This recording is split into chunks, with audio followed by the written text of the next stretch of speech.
أعوذ بالله من الشيطان الرجيم. بسم الله الرحمن الرحيم.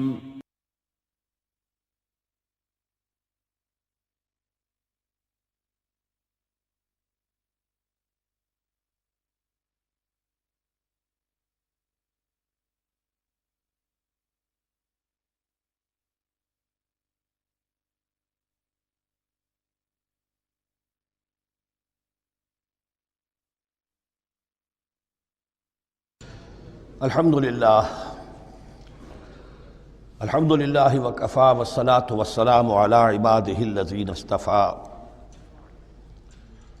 خصوصاً علی افضلہم وخاتم النبیین محمد الامین وعلی آلہ وصحبہ اجمعین. اما بعد فقد قال اللہ تبارک وتعالی کما ورد فی سورۃ البقرہ: اعوذ باللہ من الشیطان الرجیم، بسم اللہ الرحمن الرحیم. الحج اشہر معلومات، فمن فرض فیہن الحج فلا رفث ولا فسوق ولا جدال فی الحج، وما تفعلوا من خیر یعلمہ اللہ، وتزودوا فإن خیر الزاد التقوی واتقون یا اولی الالباب. صدق اللہ العظیم.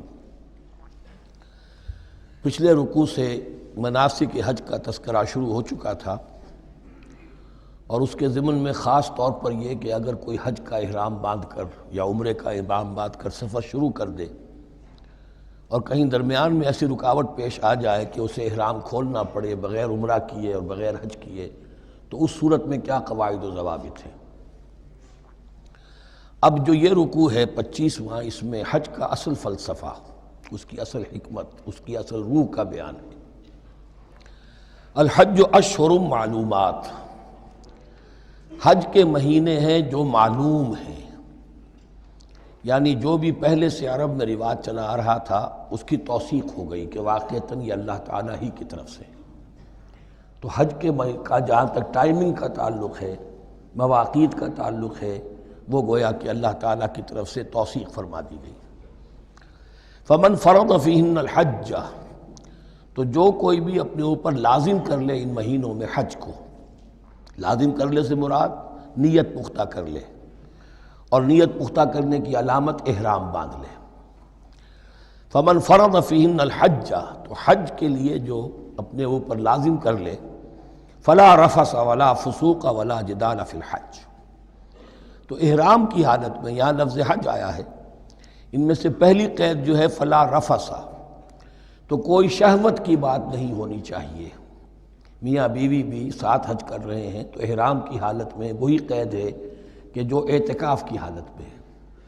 باقی یہ کہ فسوق اور جدال، اللہ کی نافرمانی یا باہم جھگڑنا، اس لیے کہ بہت بڑی تعداد میں لوگوں کا اجتماع ہوتا ہے، سفر میں بھی لوگ ساتھ ہوتے ہیں، تو لوگوں کے غصوں کے پارے جلدی چڑھ جاتے ہیں. اس میں خاص طور پر روکا گیا کہ یہ ہے کہ اس میں امن ہو اور سکون ہو. اور آج بھی واقعہ یہ ہے کہ دنیا میں معجزات میں سے ہے یہ، اتنی بڑی تعداد میں لوگوں کا جمع ہونا، اور وہاں امن رہتا ہے.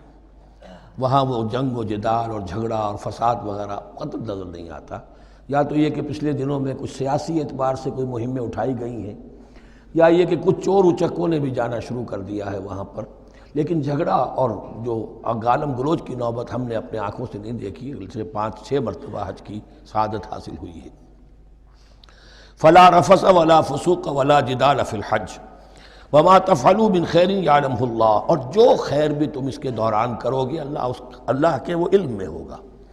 نوافل پڑھ رہے ہو، اضافی طواف کر رہے ہو، کوئی اور بھی جو کام کر رہے ہو، تو اس میں کسی اور کو دکھانے کی ضرورت نہیں ہے. اپنے خاموشی کے ساتھ انسان وہ اپنی جو بھی نیکی مزید کما سکے کمائے، جو بھی مناسک حج ہیں ان پر مستزاد. وَتَزَوَّدُوا فَإِنَّ خَيْرَ الزَّادِ التَّقْوَىٰ، اور سفر کے لیے زاد راہ ساتھ لے لیا کرو، اور بہترین زاد راہ تقویٰ ہے.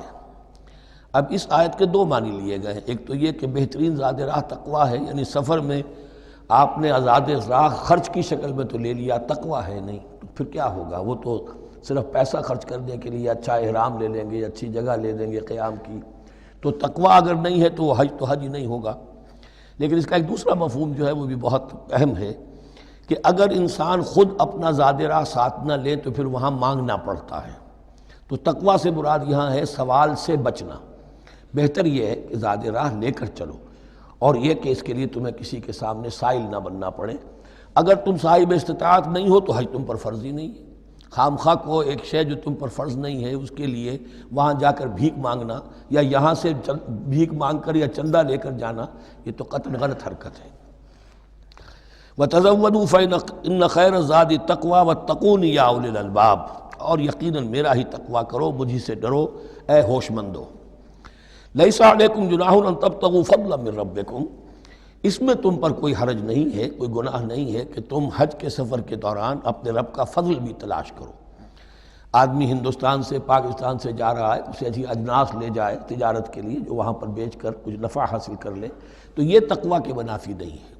اگر وہاں پر کوئی کاروبار کر سکو کرو۔ فَإِذَا أَفَضْتُم مِّنْ عَرَفَاتٍ، تو پھر جب تم عرفات سے واپس لوٹو، اس لیے کہ اصل حج جو ہے وہ عرفہ ہے، الحج العرفہ۔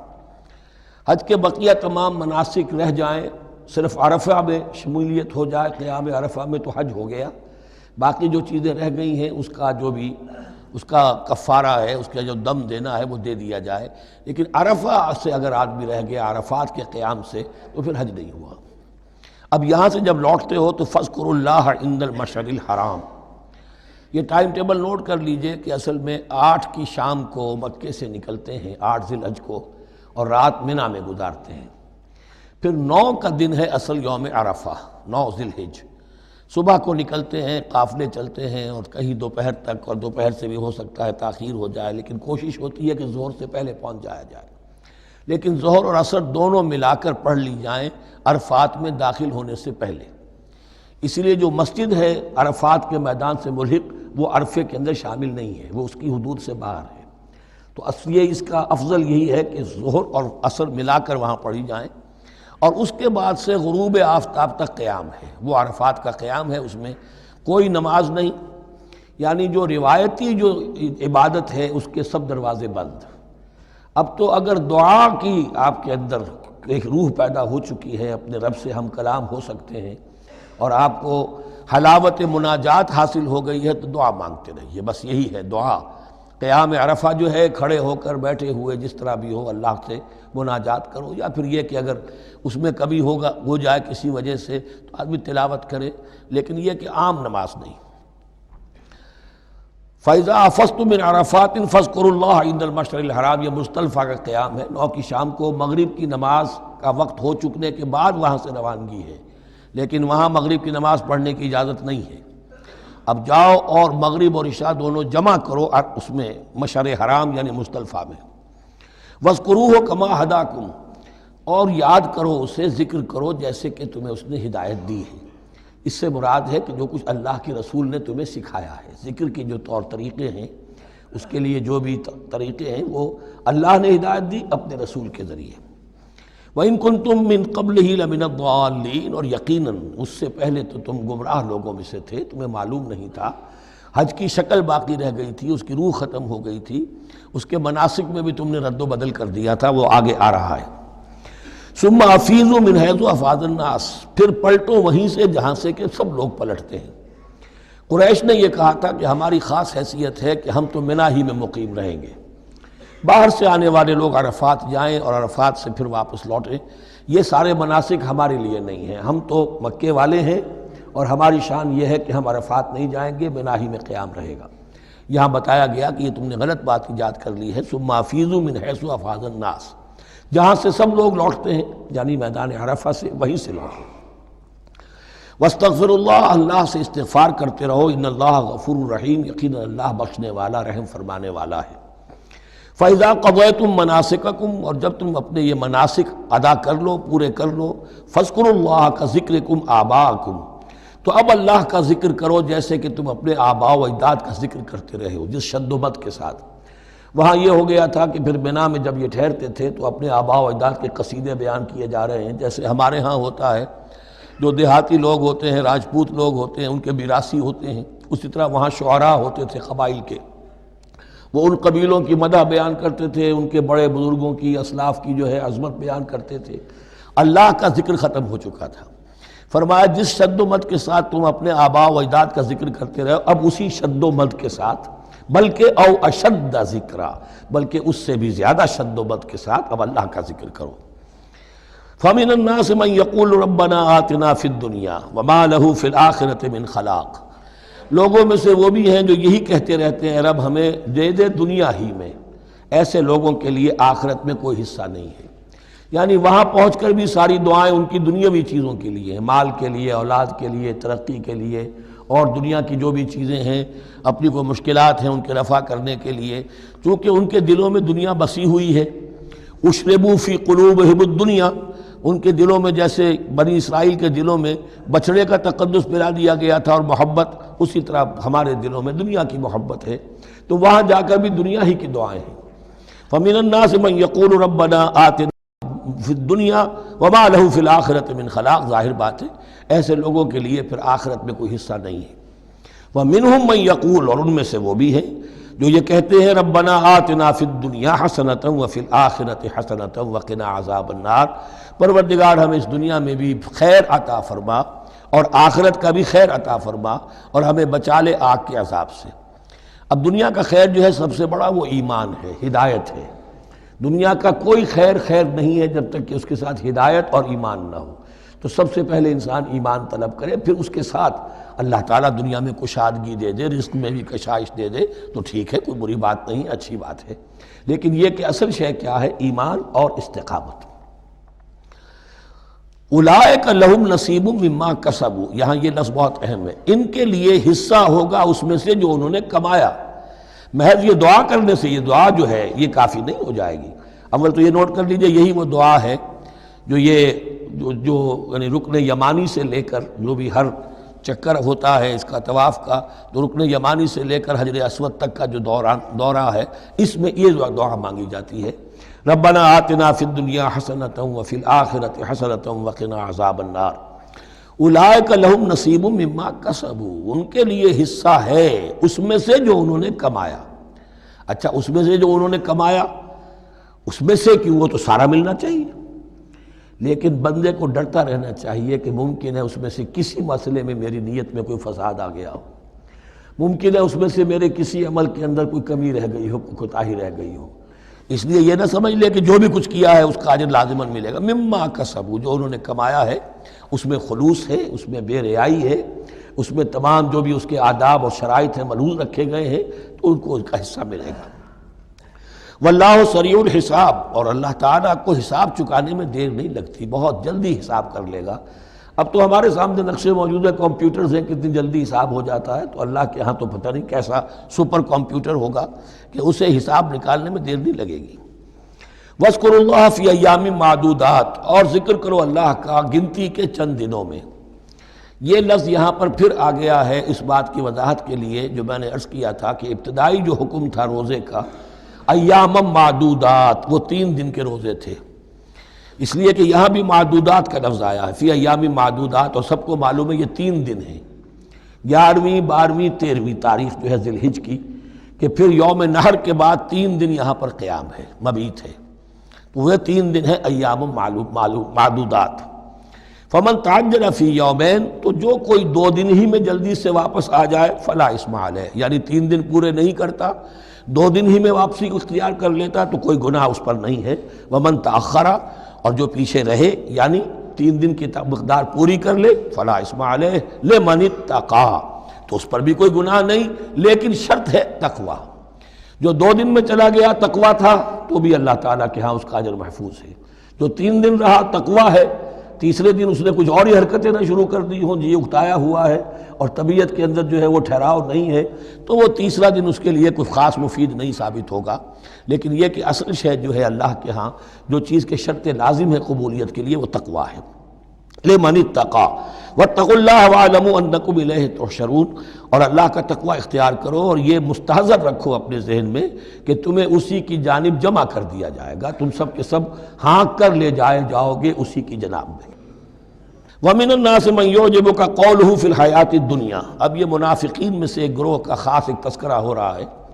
ایک منافق تو ہوتے تھے کہ جو عام ہیں، ان کی زبانوں پر بھی نفاق واضح طور پر ظاہر ہو جاتا تھا، اور ایک قسم کے منافق وہ ہوتے تھے بڑے چاپلوس، چرب زبان، کہ ان کی گفتگو دیکھیے تو وہ تو بڑے مخلص ہیں اور بڑے ہی فداکار ہیں اور بڑے ہی آپ کے ساتھ ان کا تعلق جو ہے وہ نیک نیتی پر مبنی ہے، ان کی زبانیں جو ہیں معلوم ہوتا ہے کہ اس میں تو سب گھی شکر گھلا ہوا ہے، لیکن یہ کہ ان کا کردار انتہائی خراب ہوتا ہے، اور پھر وہ جب واپس جاتے ہیں باتیں کرنے کے بعد یا باتیں بنانے کے بعد تو ان کا کردار جو ہے وہ فساد پر مبنی ہوتا ہے۔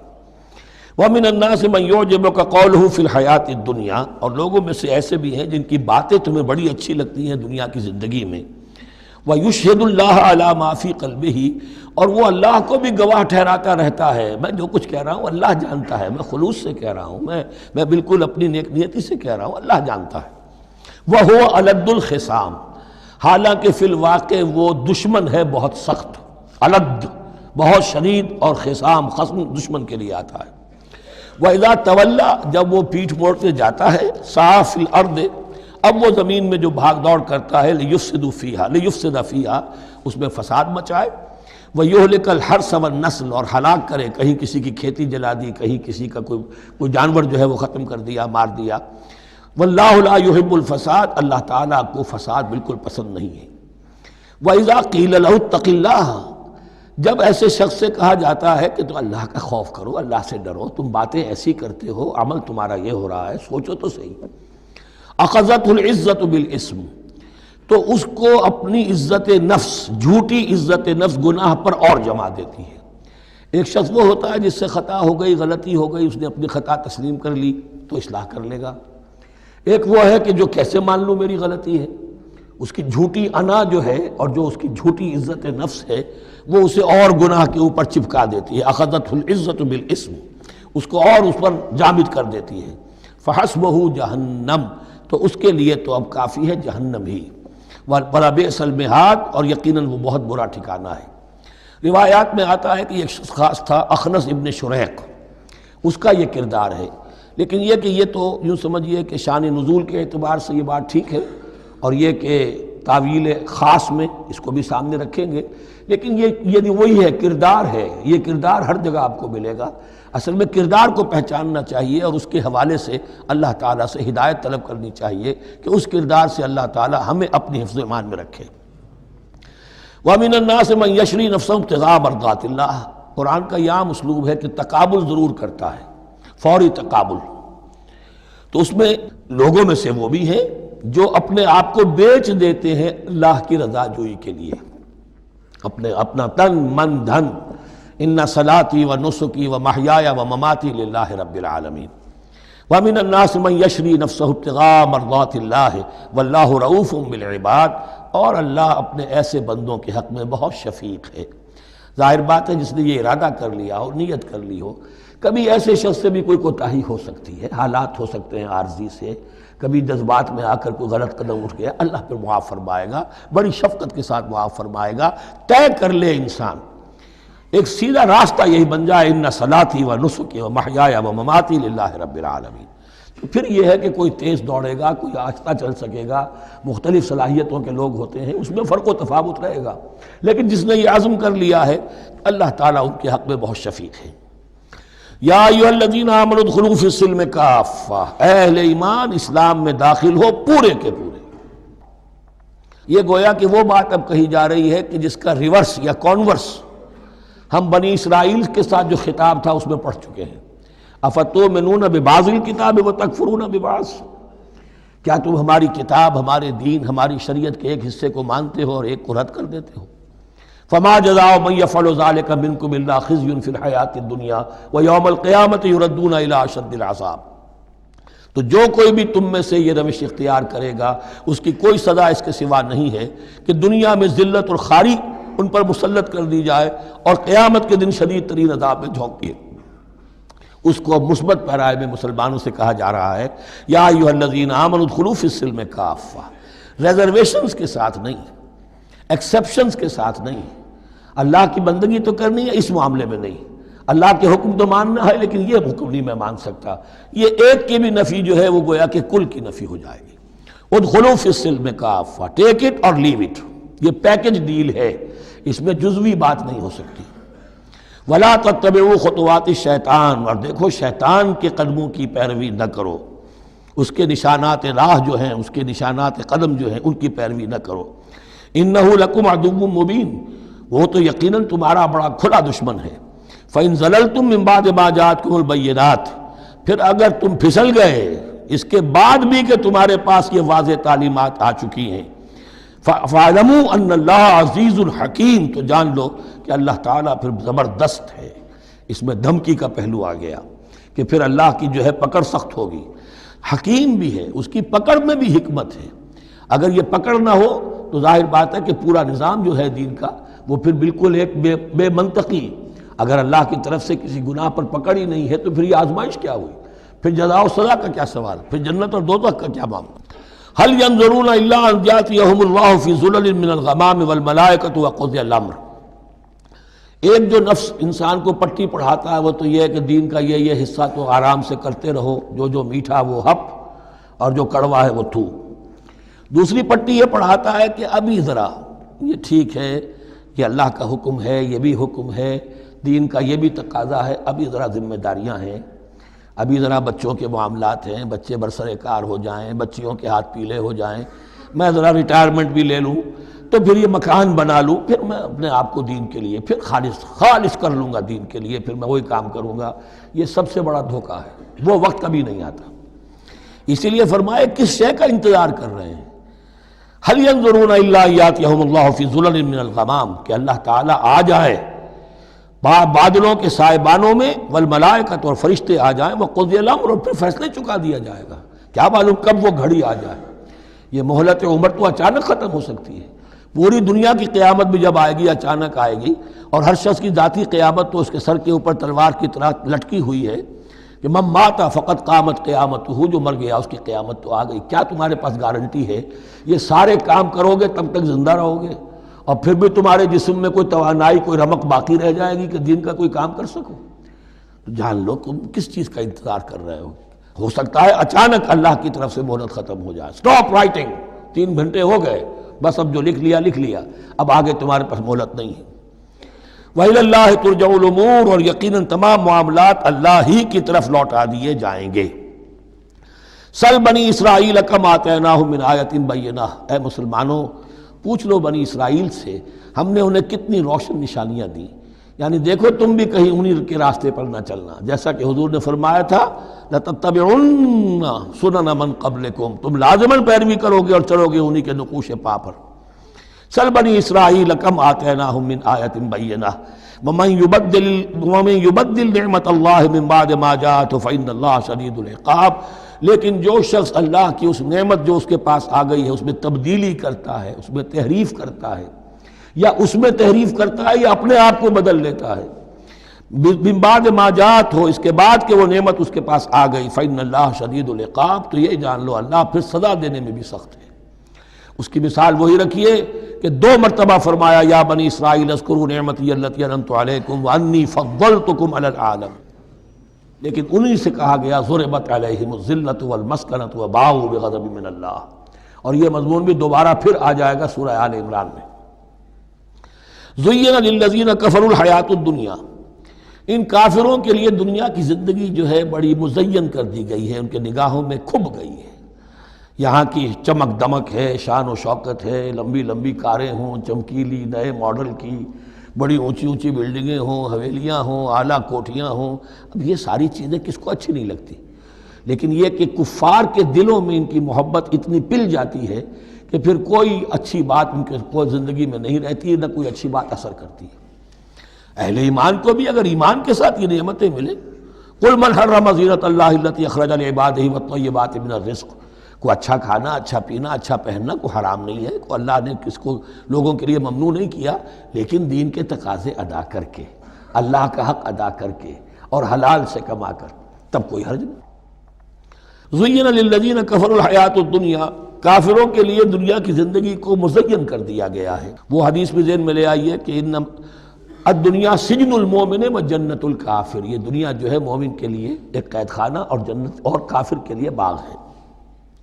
وَيَسْخَرُونَ مِنَ الَّذِينَ آمَنُوا، اور وہ مذاق اڑاتے ہیں اہل ایمان کا۔ دیکھو ان فینیٹکس کو، ان پاگلوں کو، ان بیوقوفوں کو والذین وَيَسْخَرُونَ مِنَ الَّذِينَ آمَنُوا وَالَّذِينَ اتَّقَوْا وَالَّذِينَ اتَّقَوْا فَوْقَهُمْ يَوْمَ الْقِيَامَةِ، اور جن لوگوں نے تقویٰ کی روش اختیار کی تھی قیامت کے دن اب وہ ان کے اوپر ہوں گے۔ اور بلکہ ہمیں سورہ مطففین میں تو آگے چل کر پتہ چلے گا پھر اہل ایمان ان کا مذاق اڑائیں گے۔ وَاللَّهُ يَرْزُقُ مَن يَشَاءُ بِغَيْرِ حساب، اور اللہ تعالیٰ رزق عطا فرمائے گا جس کو چاہے گا بغیر حساب۔ یہ جنت کی طرف اشارہ ہے۔ اب یہ جو آیت آ رہی ہے پھر ایک طویل آیت ہے، جس میں نے عرض کیا تھا بڑے بڑے حسین اور خوشنما حکمت کے اور علم کے اور معرفت کے پھول جو ہیں وہ اس بنتی میں بن دیے گئے ہیں۔ دو کلڑیاں یعنی شریعت، عبادات اور معاملات، دو لڑیاں انفاق اور جہاد، قتال، جہاد بالمال، جہاد بالنفس، اور ان میں یہ پھول آ جاتے ہیں عظیم۔ اس کو میں نے عنوان دیا ہے آیت الاختلاف، آیت الآیات، آیت البر، اور یہ آیت الاختلاف۔ اختلاف کیوں ہوتا رہا ہے؟ اور یہ بہت اہم ہے اس لیے کہ جو وحدت ادیان کا فلسفہ دنیا میں کچھ لوگوں کی طرف سے پیش ہوتا ہے اس کا ایک حصہ صحیح ہے اور ایک حصہ غلط ہے۔ صحیح کون سا ہے، غلط کون سا ہے، وہ اس حدیث، اس آیت سے معلوم ہوگا۔ کان الناس امۃ واحدۃ، اس میں کوئی شک نہیں، پہلے تو انسان سب کے سب ایک امت تھے، حضرت آدم کی نسل، حضرت آدم نبی ہیں تو امت تو ایک ہی تھی، جب تک کہ ان کے اندر گمراہی پیدا نہیں ہوئی، اختلافات نہیں ہوئی، شیطان نے کچھ لوگوں کو نہیں ورغلایا، اس وقت تک تو کان الناس امۃ واحدہ، تمام انسان ایک ہی امت تھے۔ اب یہاں پہ سمجھ لیجئے کہ یہاں اس کے بعد ایک حرف محذوف ہے، ثم اختلفوا، پھر ان میں اختلافات ہوئے، فساد پیدا ہوا، کچھ لوگوں نے گمراہی کی روش اختیار کر لی۔ ایک بیٹا اگر حابیل تھا تو دوسرا قابیل بھی تھا۔ فبعث اللہ النبیین مبشرین ومنذرین، تو اب اللہ نے نبیوں کو بھیجنا شروع کیا جو بشارت دیتے تھے نیکوکاروں کو اور جو خبردار کرتے تھے غلط کاروں کو۔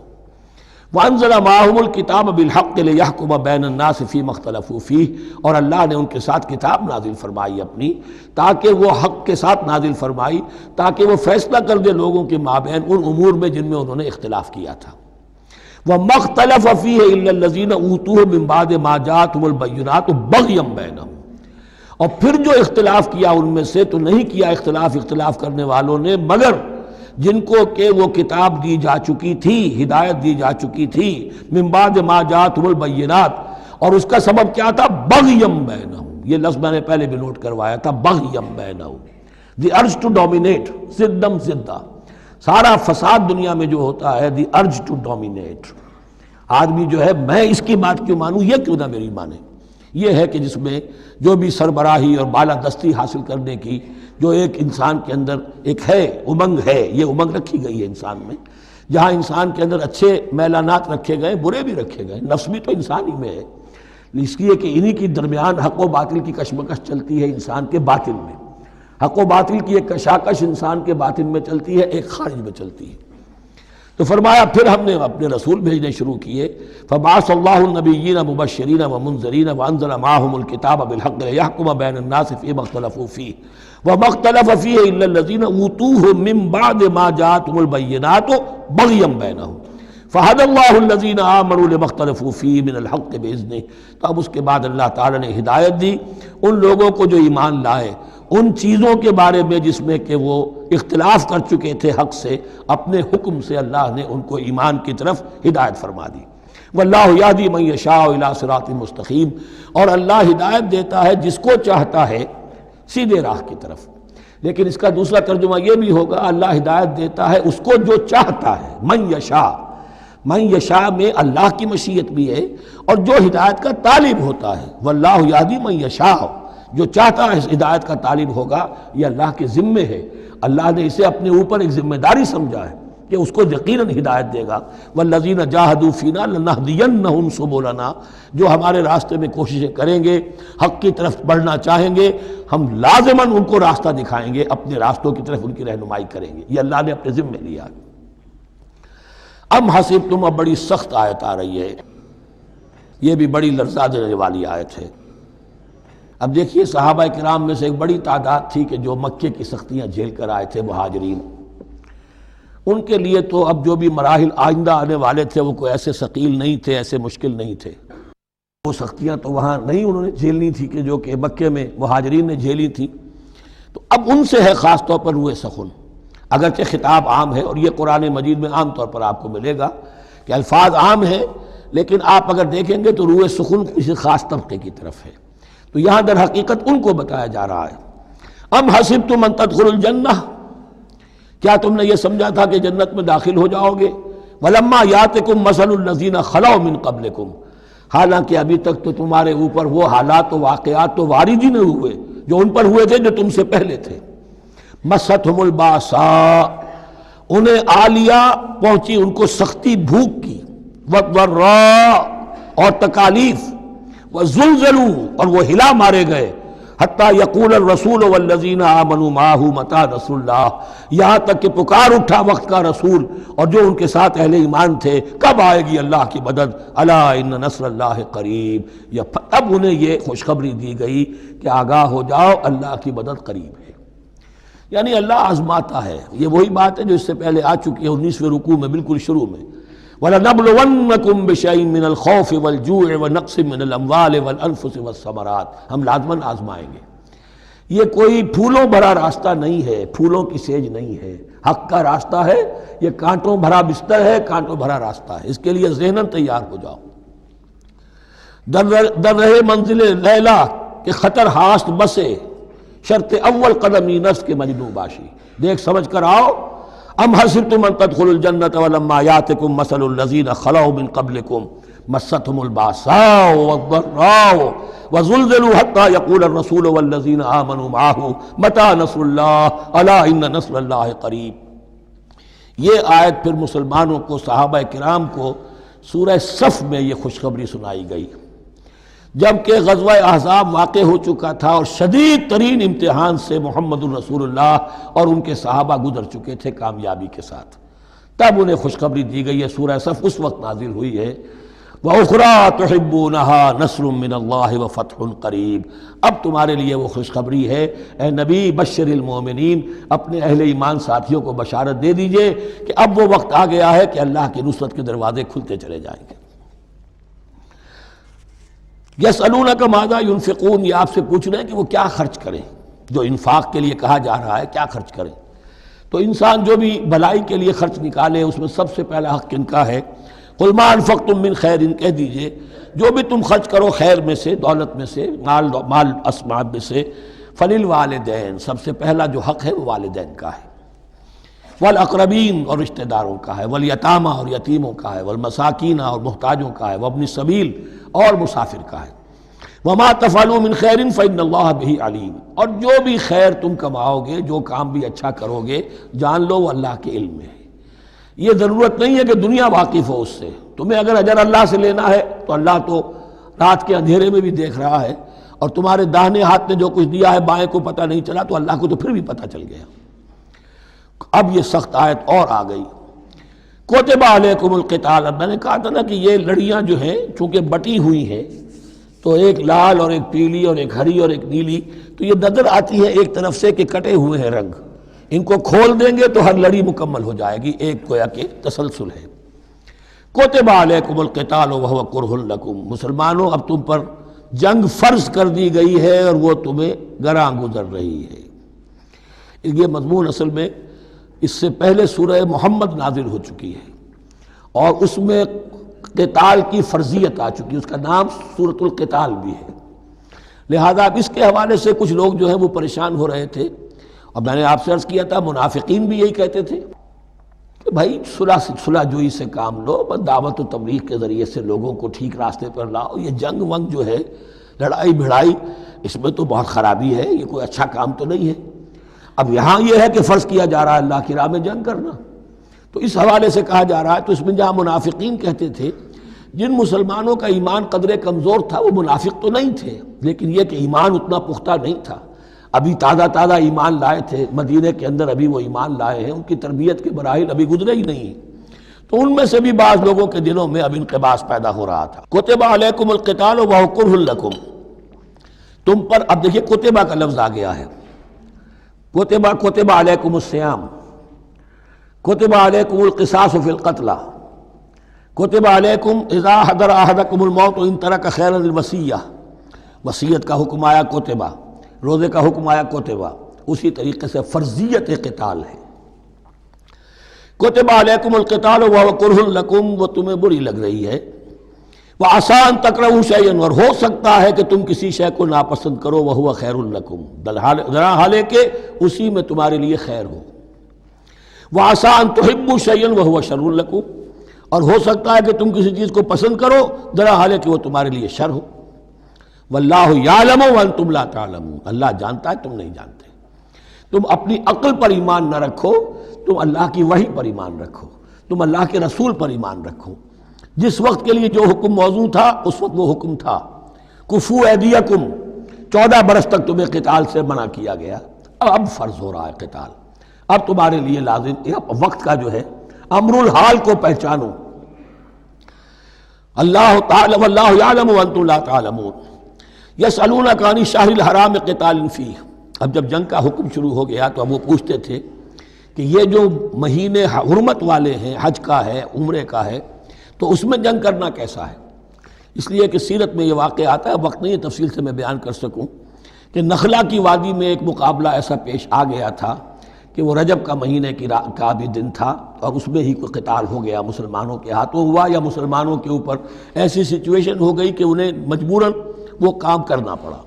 اس پر شور اٹھا دیا، دیکھو ان لوگوں کا کیا حال ہے، بنے پھرتے ہیں اللہ والے، رسول والے، دین والے، آخرت والے، اور ان کا حال یہ ہے کہ یہ حرمت والے مہینے کے انہوں نے بٹا لگا دیا، اس میں جنگ کی ہے۔ یہ اصل میں ان حضرات کی طرف سے گویا کہ اللہ تعالیٰ اپنے ان مومن بندوں کی طرف سے خود صفائی پیش کر رہے ہیں۔ یسألونک عن الشہر الحرام قتال فیہ، یہ پوچھتے ہیں آپ سے حرمت والے مہینوں میں قتال کا حکم، قل قتال فیہ کبیر، کہہ دیجئے ہاں حرمت والے مہینے میں جنگ کرنا بہت بڑی بات ہے، یعنی بہت بڑا گناہ ہے، لیکن وَصَدٌّ عَن سَبِيلِ اللَّهِ وَكُفْرٌ بِهِ وَالْمَسْجِدِ الْحَرَامِ وَإِخْرَاجُ أَهْلِهِ مِنْهُ أَكْبَرُ عِندَ اللَّهِ، یہ بھی تو دیکھو کہ جن لوگوں نے وہ جرم کیے ہیں کہ جنہوں نے اللہ کے راستے سے روک دیا، اللہ کا کفر کیا، مسجد حرام کے راستے روک دیے مسلمانوں کے لیے، اب یہ نہیں جا سکتے، بیت اللہ میں عبادت نہیں کر سکتے، اخراج اہلہ منہ، اس میں سے لوگوں کو نکلنے پہ مجبور کر دیا مکے کے مسلمانوں کو، اکبر عند اللہ، گناہ تو وہ بھی ہے لیکن یہ کہیں بڑا گناہ ہے اللہ کے نزدیک۔ تو سینس آف پروپورشن ہونا چاہیے کہ کس چیز کے مقابلے میں کس شے کی برائی ہے۔ والفتنۃ اکبر من القتل، یہ پہلے بھی آ چکا ہے، والفتنۃ اشد من القتل، اب آیا والفتنۃ اکبر من القتل۔ فتنہ ہر وہ کیفیت ہے جس میں صاحب ایمان کے لیے ایمان پر قائم رہنا اور اسلام پر عمل کرنا مشکل ہو جائے۔ آج کا پورا معاشرہ فتنہ ہے، اسلام پر عمل کرنا مشکل ہے، بدماشی کے راستے کھلے ہوئے ہیں، حرام خوری کے راستے کھلے ہوئے ہیں، حلال عقل حلال دانتوں پسینہ آئے تو شاید نصیب ہو، شادی کے نکاح کے راستے بند کیے ہوئے ہیں، یہ شرطیں ہیں اور یہ شرطیں ہیں اور یہ شرطیں ہیں اور یہ ہے اور یہ چیزیں لازمی ہیں، اور زنا کے راستے کھلے جائیے۔ جس معاشرے کے اندر جب غلبہ باطل کا ہوگا حق پر چلنا ممکن نہیں رہے گا، وہ جو باطل کا غلبہ ہے وہ سب سے بڑا فتنہ ہے۔ والفتنۃ اکبر من القتل، فتنہ جو ہے بہت بڑی شے ہے قتل کے مقابلے میں۔ ولا یزالون یقاتلونکم حتی یردوکم عن دینکم ان استطاعوا، اور سن لو یہ لوگ تم سے جنگ کرتے رہیں گے یہاں تک کہ لوٹا دیں تمہیں اپنے دین سے، اگر وہ کر سکتے ہوں، وہ تو تلے ہوئے ہیں اس پر کہ تمہیں لوٹا کر لے جائیں گے اپنے دین سے۔ یہاں اشارہ ہو رہا ہے مشرکین مکہ کی طرف، کیونکہ اب یہ تمہید چل رہی ہے سورہ بقرہ کے اندر غزوہ بدر کے لیے، اب اس کے بعد غزوہ بدر ہونے والا ہے، اس کے لیے ذہنی تیاری۔ وَلَا يَزَالُونَ يُقَاتِلُونَكُمْ حَتَّى يَرُدُّوكُمْ عَنْ دِينِكُمْ إِنِ اسْتَطَاعُوا، وہ تو اپنی کوشش کرتے رہیں گے کہ تمہیں تمہارے دین سے پھرا کر لوٹا کر واپس لے جائیں اگر ان میں طاقت ہے۔ وَمَنْ يَرْتَدِدْ مِنْكُمْ عَنْ دِينِهِ، اور سن لو جو بھی کوئی تم میں سے پھر گیا، مرتد ہو گیا اپنے دین سے، فَيَمُتْ، اور اسی حالت میں اس کی موت آ گئی، وَهُوَ كَافِرٌ، کہ وہ کافر ہی تھا، فَأُولَٰئِكَ حَبِطَتْ أَعْمَالُهُمْ فِي الدُّنْيَا وَالْآخِرَةِ، تو یہ وہ لوگ ہوں گے کہ جن کے تمام اعمال دنیا اور آخرت میں حبط ہو گئے۔ پہلے کتنے ہی نیکیاں کی ہوئی تھیں، کتنے ہی نمازیں پڑھی ہوئی تھیں، کتنا ہی جو ہے انفاق کیا تھا، صدقات دیے تھے، کچھ بھی کیا، سب کا سب زیرو ہو جائے گا۔ وَأُولَٰئِكَ أَصْحَابُ النَّارِ هُمْ فِيهَا خَالِدُونَ، اور وہ ہوں گے جہنم والے اور رہیں گے اس میں ہمیشہ ہمیشہ۔ ان الذین آمنوا والذین ہاجروا وجاہدوا فی سبیل اللہ اولئک یرجون رحمت اللہ واللہ غفور رحیم، یقیناً وہی لوگ جو ایمان لائے اور جنہوں نے ہجرت کی اور جہاد کیا اللہ کی راہ میں، یہ وہ لوگ ہیں جو اللہ کی رحمت کے امیدوار ہیں۔ بڑا لطیف طنز ہے ان پر، جا رہے ہیں حرام کے راستے پر، اللہ رحمت فرمائے گا، اللہ رحمت نہیں فرماتا،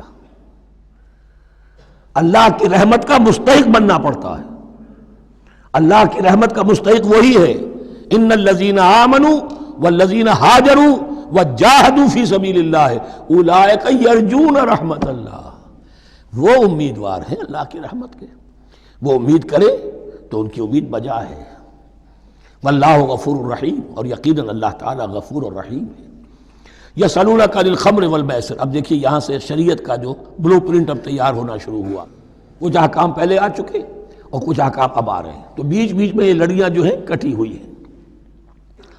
یہ آپ سے پوچھ رہے ہیں نبی صلی اللہ علیہ وسلم شراب اور جوئے کے بارے میں، قل فیہما اسم کبیر، اے نبی ان سے کہہ دیجئے کہ ان دونوں کے اندر بہت بڑے گناہ کی پہلو ہے، ومنافع للناس، اور لوگوں کے لیے کوئی منفعتیں بھی ہیں، واسمہما اکبر من نفعہما، اور ان کا جو گناہ کا پہلو ہے وہ نفع کے پہلو سے بڑا ہے، بس یعنی اشارہ کر دیا کہ چھوڑ دو اس کو، اب تمہاری عقل سلیم کے حوالے معاملہ ہے، حقیقت تم پر کھول دی گئی، یہ ابتدائی حکم ہے لیکن حکم کے پیرائے میں نہیں، بس یہ ہے کہ کچھ فائدے بھی ہیں، وہ تو ہے میں سے غرض نشاط ہے کچھ روح سیاہ کو، ایک گونا بے خودی مجھے دن رات چاہیے، اور میں کدے کی راہ سے ہو کر گزر گیا ورنہ سفر حیات کا بے حد طویل تھا۔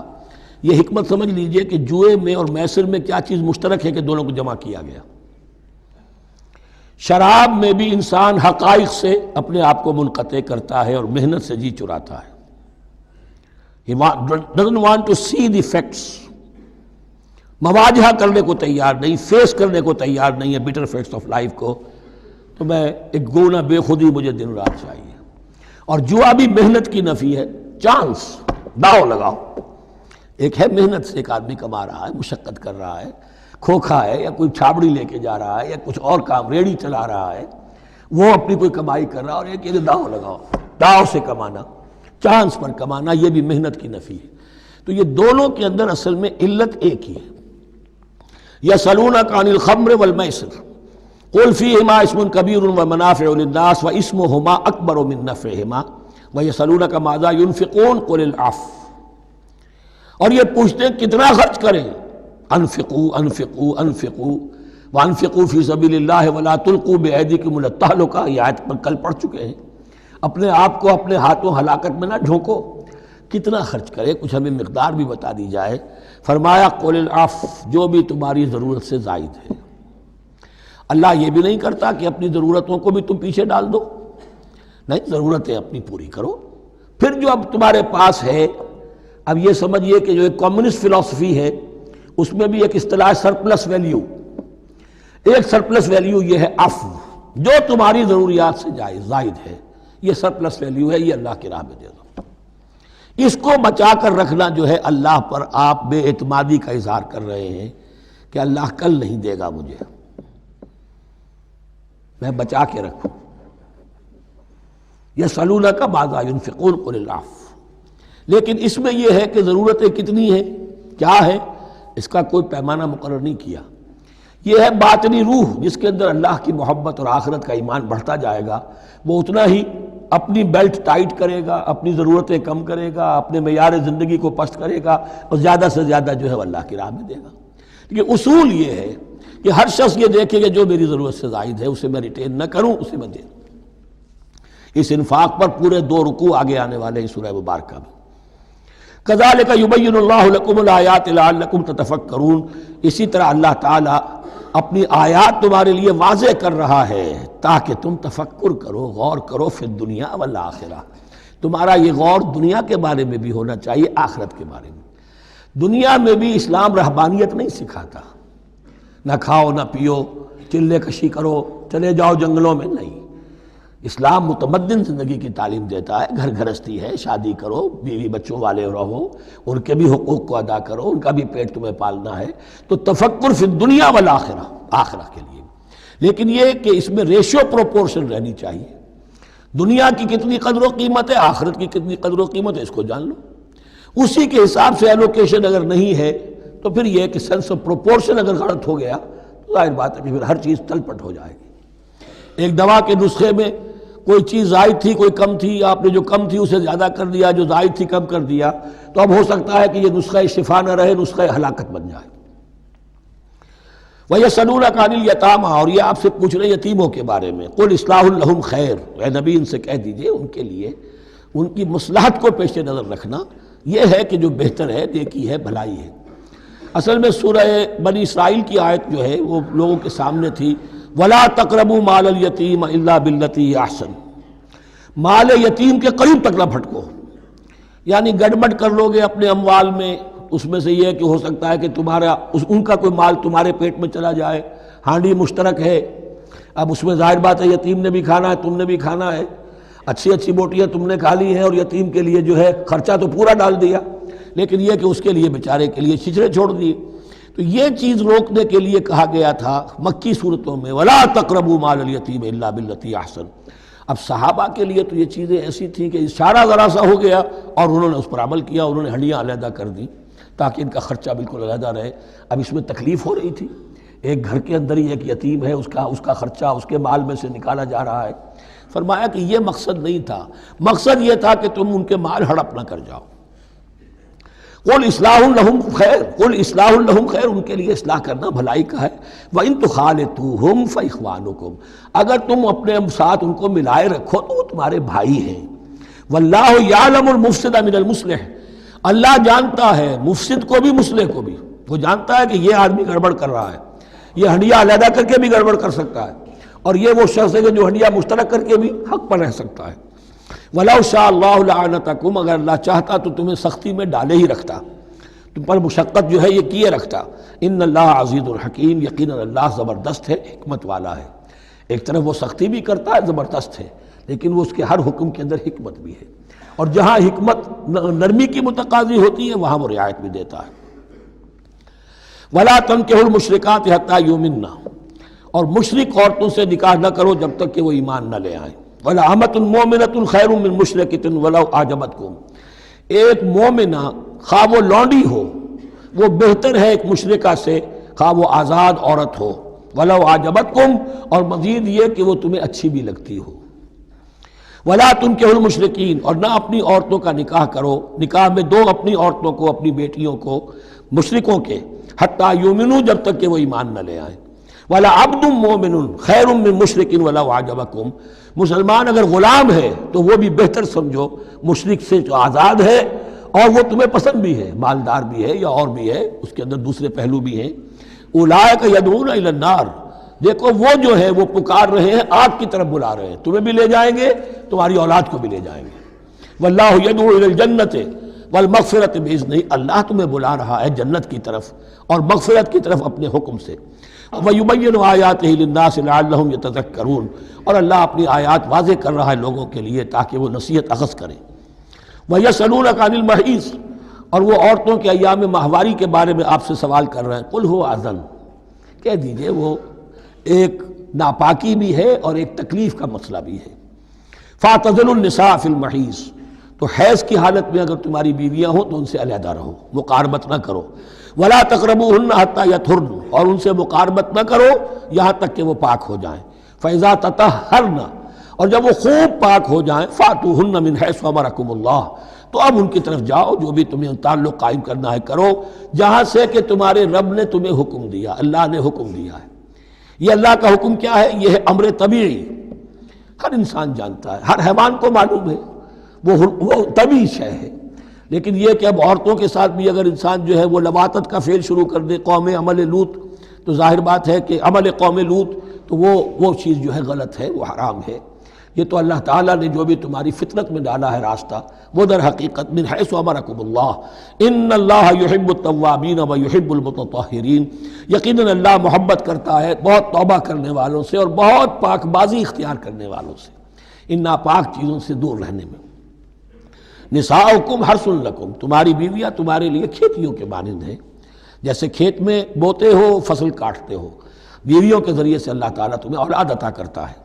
فاتو حرثکم انا شئتم، تو جو بھی کھیتی والی جگہ ہے ادھر تم جاؤ جدھر سے چاہو، یعنی اس میں یہ ہے کہ کوئی رکاوٹ نہیں ہے، وہ داہنی طرف سے بائیں طرف سے جدھر سے بھی ہو، لیکن ہو وہ فرج کے اندر، وہ مقد کے اندر معاملہ نہ ہو۔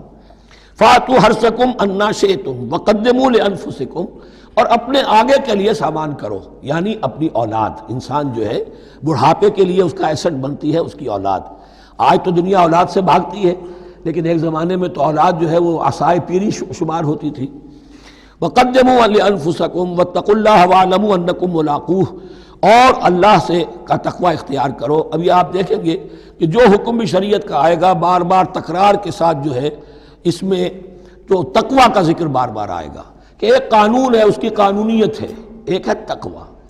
قانون کی لاکھ پیروی کی جا رہی ہے، تقوی نہ ہو تو وہ قانون جو ہے وہ مذاق بن جائے گا، تماشا بن جائے گا۔ اس کے بعد مثالیں آئیں گی ابھی۔ واتقوا اللہ واعلموا انکم ملاقوہ، اور اللہ کا تقوی اختیار کرو اور جان لو تمہیں اس سے مل کر رہنا ہے، حاضر ہونا ہے اس کے جناب میں۔ وبشر المؤمنین، اور اے نبی اہل ایمان کو بشارت دے دیجئے۔ ولا تجعلوا اللہ عرضۃ لایمانکم، ایک اور حکم آ گیا، اللہ تعالیٰ کا نام جو ہے وہ تختہ مشق نہ بنا لو اپنی قسموں کے لیے۔ قسم کھا بیٹھا میں تو اللہ کی قسم کھا بیٹھا ہوں، اب یہ قسم کھا بیٹھا اس لیے میں یہ کام نہیں کر سکتا، چاہے وہ نیکی کا کام تھا۔ کسی وقت غصے میں آدمی آ کر قسم کھا بیٹھتا ہے۔ حضرت ابو بکر صدیق نے بھی قسم کھا لی تھی۔ مستح ان کا ایک ایسا تھا مسلمان غریب کہ جس کی وہ مدد کیا کرتے تھے، لیکن مستح بھی جب حضرت عائشہ پر تہمت میں ملوث ہو گیا تو حضرت ابو بکر نے قسم کھا لی کہ یہ بدبخت جس کی میں سرپرستی کرتا رہا یہ بھی میری بیٹی پر تہمت لگانے میں شامل ہو گیا، اب میں اس کی کبھی مدد نہیں کروں گا۔ یہ سورہ نور میں آئے گا، ان سے کہا گیا نہیں ایسا نہ کرو، تم اپنے نیکی کے دروازے کو کیوں بند کرتے ہو؟ قسم کھا لی، قسم کو کھول دو، کفارہ دے دو۔ وَلَا تَجْعَلُوا اللَّهَ عُرْضَةً لِأَيْمَانِكُمْ أَن تَبَرُّوا وَتَتَّقُوا، نیکی کا کام کرنے سے، تقوی کے کام سے رکنے کے لیے قسم کھا لینا۔ وَتُصْلِحُوا بَيْنَ النَّاسِ، اور اس سے کہ لوگوں کے مابین مصالحت کرو۔ اب آپ نے کسی دو بھائیوں کے درمیان جھگڑا تھا، مصالحت کی کوشش کی، آپ کی بات نہیں مانی گئی، اب اللہ کی قسم ہے صاحب اب میں آپ کے معاملے میں دخل نہیں دوں گا، اب میں تو قسم کھا بیٹھا۔ نہیں بھائی، اصلاح بین الناس جو ہے، اصلاح ذات البین، یہ کرتے رہو، اور ایسی قسم کھائی ہے اس کا کفارہ دے دو۔ واللہ سمیع علیم، اور اللہ تعالیٰ سننے والا اور جاننے والا ہے۔ لا یؤاخذکم اللہ باللغو فی ایمانکم، اللہ تعالیٰ مؤاخذہ نہیں کرے گا تم سے جو تم بغیر مقصد کے، بغیر عزم اور ارادے کے قسم کھا بیٹھتے ہو۔ یہ عربوں کا رواج ہے، واللہ باللہ کے بغیر ان کا کوئی جملہ شروع ہی نہیں ہوتا۔ تو یہ در حقیقت قسم کھانے کا ان کی اس وقت نیت نہیں ہوتی، بلکہ یہ ان کا ایک جس کو ہم کہتے ہیں تقیہ کلام ہے، ان کا ایک اسلوب ہے گفتگو کا، واللہ باللہ، تو اس پر مؤاخذہ نہیں ہے۔ وَلَٰكِن يُؤَاخِذُكُم بِمَا كَسَبَتْ قُلُوبُكُم، ہاں جو تم نے ارادہ کر کے، تمہارے دلی ارادے کے ساتھ جو تم نے قسم کھائی ہے، پھر اس پر مؤاخذہ ہوگا۔ اسے توڑو گے تو اس کا ایک کفارہ ہے، وہ بعد میں آئے گا۔ وہ کفارہ جو ہے وہ پھر سورہ مائدہ کے اندر آ جائے گا۔ میں نے عرض کیا تھا کہ یہ اصل میں سورہ بقرہ میں بلو پرنٹ آ رہا ہے شریعت اسلامی کا، اور اس کے جو اصل چیزیں ہیں وہ پوری تکمیلی احکام وہ پھر آخر میں آئیں گے، کچھ سورہ نساء میں، کچھ سورہ مائدہ میں۔ واللہ غفور حلیم، اللہ غفور ہے، بخشنے والا ہے اور حلیم ہے، فوراً نہیں پکڑتا، فوراً سزا نہیں دیتا، مہلت دیتا ہے کہ اصلاح کر لو۔ للذین یولون من نسائہم تربص اربعۃ اشہر، اب یہ بھی ایک قسم کھا لی جاتی تھی کہ کسی وقت کسی مرد نے، کسی شوہر نے قسم کھا لی اب میں اپنی بیوی کے قریب نہیں جاؤں گا، ناراض ہو گئے، غصہ آ گیا، اب میں تمہارے سے کوئی تعلق نہیں رکھوں گا۔ یہ ایلا کہلاتا تھا۔ حضور نے بھی ایلا فرمایا تھا اپنی ازواج مطہرات سے جب انہوں نے کچھ زیادہ نفقے کا مطالبہ کیا تھا کہ اب عام مسلمانوں کے ہاں بھی خوشحالی آ گئی ہے تو اب ہمارے اوپر یہ سختی کیوں ہے، ہمارا بھی جو نفقات ہیں، ہمارا جو خرچ ہے، وظائف ہیں، بڑھائے جائیں۔ اس پر حضور نے پھر ایلا کیا، اس کا ذکر ہے، وہ بعد میں آئے گا۔ لیکن وہاں عام طور پر لوگ قسم کھا کے بیٹھ جاتے تھے، اب قسم کھا لی ہے، پچھتا بھی رہے، کیا کریں، قسم کھا چکے، اب بیوی کے پاس کیسے جائیں؟ اب وہ بیوی معلق ہے، نہ وہ شادی شداؤں میں ہے اور نہ وہ علیحدہ ہے، آزاد ہے۔ للذین یولون من نسائہم تربص اربعۃ اشہر، 4 مہینے کے لیے تو وہ انتظار کیا جا سکتا ہے۔ فإن فاؤوا، اس دوران میں اگر وہ لوٹیں، اپنی قسم کو ختم کریں اور رجوع کر لیں، تعلق زن و شوق قائم کریں فإن اللہ غفور رحیم، تو اللہ تعالیٰ غفور و رحیم ہے۔ وَإِنْ عَزَمُوا الطلاق، اور اگر وہ طلاق کا ارادہ کر چکے ہوں کہ واقعتاً اب ان سے سیپریشن ہی ہے، فإن اللہ سمیع علیم، تو اللہ تعالیٰ سننے والا جاننے والا ہے۔ یعنی یہ کہ 4 مہینے سے زیادہ معلق نہ رکھو کسی کو، یا ادھر یا ادھر، یا فیصلہ کرو اور اسے فارغ کرو، اور یا پھر یہ کہ اپنی وہ قسم ختم کرو اور اس کا جو بھی کفارہ ہے وہ ادا کرو۔ اسی پر غالباً قیاس کیا تھا، بلکہ ساتھ ہی سیرت میں آتا ہے کہ حضرت عمر نے حضرت حفصہ سے پوچھ بھی لیا تھا۔ حالانکہ دیکھیے کہ باپ اور بیٹی کا معاملہ ہو رہا ہے، اور باپ بیٹی سے سوال کر رہا ہے، دین کے معاملے میں حیا اور شرم کی بات نہیں ہوتی۔ ان اللہ لا یستحی ان یضرب مثلا ما بعوضۃ فما فوقها، تو یہ کہ جو لوگ جہاد پر جاتے تھے کوئی سال بھر گھر واپس نہیں آ رہا، اب ایک طرف تو ان پر مشقت ہے، وہ بیویوں سے دور ہیں، اہل و عیال سے دور ہیں، ادھر عورتیں جو ہیں وہ بغیر شوہروں کے جو وقت گزار رہی ہیں۔ تو پوچھا کہ کتنا عرصہ تم سمجھتی ہو کہ ایک عورت اپنی عصمت اور عفت کو سنبھال کر اپنے شوہر کا انتظار کر سکتی؟ تو حضرت حفصہ نے کہا 4 ماہ۔ اور میں سمجھتا ہوں شاید انہوں نے اسی پر کہا ہو کہ یہ معلق رکھنے کا حکم بھی قرآن مجید میں جو ہے زیادہ سے زیادہ اس کی مہلت 4 مہینے ہے۔ والمطلقات یتربصن بانفسهن 3 قروء، اور جنہیں طلاق دے دی جائے ان پر لازم ہے کہ وہ اپنے جیوں کو روکے رکھیں 3 حیض تک، یہ عدت ہے۔ طلاق کے بعد 3 مہینے کی عدت ہے۔ اس عدت میں یا تو شوہر رجوع کر لے گا، اگر 1 یا 2 طلاقیں ہیں، تیسری طلاق ہو گئی تو رجوع کا حق نہیں ہے، وہ بعد میں بات آ جائے گی، اور اسی میں چاہے تو اس کے بعد جب مدت ختم ہو جائے گی تو پھر اب شوہر کا حق ختم ہو جائے گا، اب وہ آزاد ہوگی، لیکن اس مدت کے اندر وہ دوسری شادی نہیں کر سکتی۔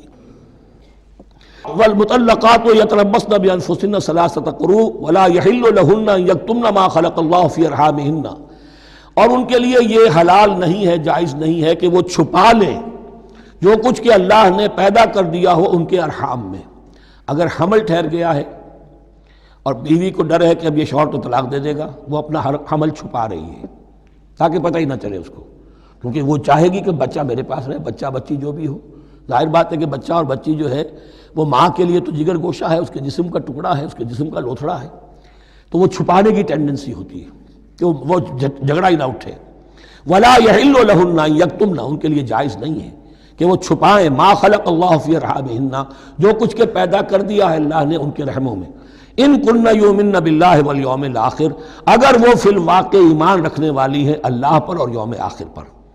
وبعولتہن احق بردہن فی ذلک ان ارادوا اصلاحا، اور یہ جو عدت کی مدت ہے اس میں ان کے شوہروں کو حق حاصل ہے، زیادہ حقدار ہیں کہ انہیں لوٹا لیں، اسے رجعت کہتے ہیں، رجوع کیا جا سکتا ہے عدت کے اندر، لیکن تیسری طلاق کے بعد نہیں۔ پہلی طلاق، دوسری طلاق، اس کے بعد دونوں میں جو عدت ہوگی اس میں رجوع کر سکتا ہے شوہر، اس کا اختیار ہے۔ بیوی کو نہ کہنے کا اختیار نہیں ہے کہ اب تم طلاق دے چکے ہو، اب میں تمہاری بات ماننے کو تیار نہیں ہوں، اس کا اسے حق نہیں ہے۔ اسے پھر وہ مرد کا جو حق ہے وَبَعُولَتُهُنَّ أَحَقُّ بِرَدِّهِنَّ، وہ زیادہ حقدار ہے کہ انہیں لوٹا لے، فی ذالک، اس مدت کے اندر ان ارادوا اصلاحا، اگر وہ واقعتاً اصلاح ہی چاہتے ہیں۔ وَلَهُنَّ مِثْلُ الَّذِي عَلَيْهِنَّ بِالْمَعْرُوفِ، اور ان کے لیے حقوق ہیں جو کہ مناسبت سے ہیں ان کی ذمہ داریوں کے۔ وَلِلرِّجَالِ عَلَيْهِنَّ دَرَجَةٌ، اور مردوں کو ان پر ایک درجہ فوقیت کا، ایک درجہ فضیلت کا، ایک درجہ حقوق کا حاصل ہے۔ واللہ عزیز الحکیم، اور اللہ تعالی زبردست ہے اور حکمت والا ہے۔ یہ آیت اصل میں اس زمانے میں بہت مس انٹرپریٹ ہوئی ہے، اور بعض مترجمین نے بھی ترجمہ غلط کیا ہے۔ یعنی اس کا یہ ترجمہ کرنا لہن مثل الذی علیہن، ان کے بھی حقوق مردوں پر ویسے ہی ہیں جیسے مردوں کے حقوق ہیں ان پر، تو یہ تو مساوات ہو گئی، اور مساوات جو اسلامی شریعت میں مرد اور عورت کے درمیان، شوہر اور بیوی کے درمیان نہیں ہے۔ مراد کیا ہے؟ لام اور اعلیٰ کا جو استعمال ہوتا ہے عربی میں، لام کسی کے حق کے لیے اور اعلیٰ کسی کی ذمہ داری کے لیے۔ لہن، ان کے لیے حقوق ہیں، مثل الذی علیہن، جیسے کہ ان پر ذمہ داریاں ہیں۔ اللہ تعالیٰ نے جیسے ذمہ داری مرد پر ڈالی ہے ویسے حقوق اس کو دیے ہیں، جیسی ذمہ داری عورت پر ڈالی ہے اس کی مناسبت سے کورسپونڈنگلی پروپورشنیٹ جو ہے اس کو بھی حق دے دیے ہیں۔ اور اس بات کو کھول دیا، مساوات کہاں سے آئے گی؟ جب کہہ دیا وَلِلرِّجَالِ عَلَيْهِنَّ دَرَجَةٌ، اور مردوں کو ان پر ایک درجہ حاصل ہے، فوقیت کا درجہ حاصل ہے۔ واللہ عزیز الحکیم۔ اب یہ تمہیں پسند ہو تب بھی اور ناپسند ہو تب بھی، اللہ تعالی عزیز ہے، حکیم ہے، وہ سب کچھ جاننے والا ہے، اور وہ زبردست ہے، جو چاہے حکم دے، اور حکیم ہے، حکمت والا ہے، اس کا حکم حکمت پر مبنی ہے۔ بارک اللہ لی ولکم فی القرآن العظیم ونفعنی وإیاکم بالآیات والذکر الحکیم۔